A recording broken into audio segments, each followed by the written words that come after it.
বছর ঘুরে আবারও এলো কাঙ্ক্ষিত হজের মৌসুম। লাখো কণ্ঠে প্রতিধ্বনিত হবে লাব্বাইক আল্লাহুম্মা লাব্বাইক, অর্থাৎ আমি আপনার ডাকে সাড়া দিয়েছি, হে আল্লাহ আমি উপস্থিত। গুনাহ মাফির আকুল আকুতি আর অশ্রুসিক্ত নয়নে মহান আল্লাহর দরবারে আত্মসমর্পণ করতেই বছরের একটি নির্দিষ্ট সময়ে ধর্মপ্রাণ মুসলমানরা সমাবেত হন আরাফার ময়দানে। সব প্রতীক্ষা শেষে এবারে শুরু হতে যাচ্ছে হজের আনুষ্ঠানিক কার্যক্রম।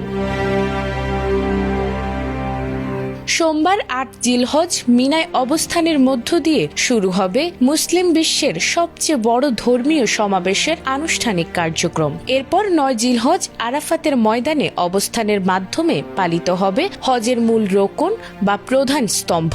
গত শুক্রবার সন্ধ্যায় আয়োজিত এক সংবাদ সম্মেলনে সৌদি আরবের পাসপোর্ট অধিদপ্তরের হজ কমান্ডিং অফিসার এ তথ্য জানিয়েছেন। এছাড়াও তিনি আরও জানিয়েছেন, চলতি বছর এখন পর্যন্ত মোট ১৫,১৮,১৫৩ জন বিদেশি হজ যাত্রী সৌদি আরবে পৌঁছেছেন, যা গত বছরের মোট বিদেশি হাজের সংখ্যাকেও ছাড়িয়ে গেছে। তবে রবিবার ও সোমবার আরও বিপুল সংখ্যক হজ যাত্রী সৌদি আরবে পৌঁছাবেন বলে ধারণা করা হচ্ছে।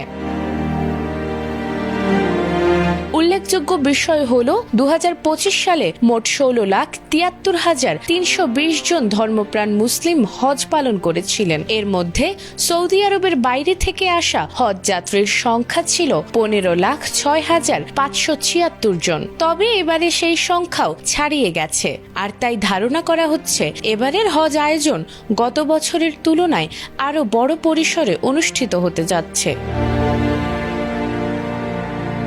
এদিকে হজ উপলক্ষে নিরাপত্তা নিশ্চিতে ব্যাপক প্রস্তুতি নিয়েছে সৌদি প্রশাসন। সব দিকেই রাখা হয়েছে কড়া নজরদারি। এছাড়াও এবছর বিভিন্ন নিরাপত্তা ও সেবামূলক সংস্থাগুলোর মধ্যেও রয়েছে চমৎকার সমন্বয়। এর ফলে আল্লাহর মেহমানরা স্বাচ্ছন্দ্য ও নিরাপত্তার সঙ্গে তাদের হজের ইবাদত সম্পন্ন করতে পারবেন।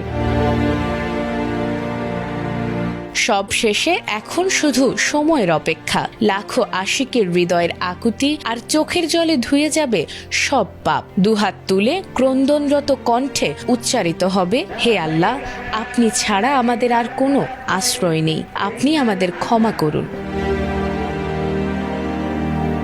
নাজমুন নাহার জান্নাত, এটিএন বাংলা।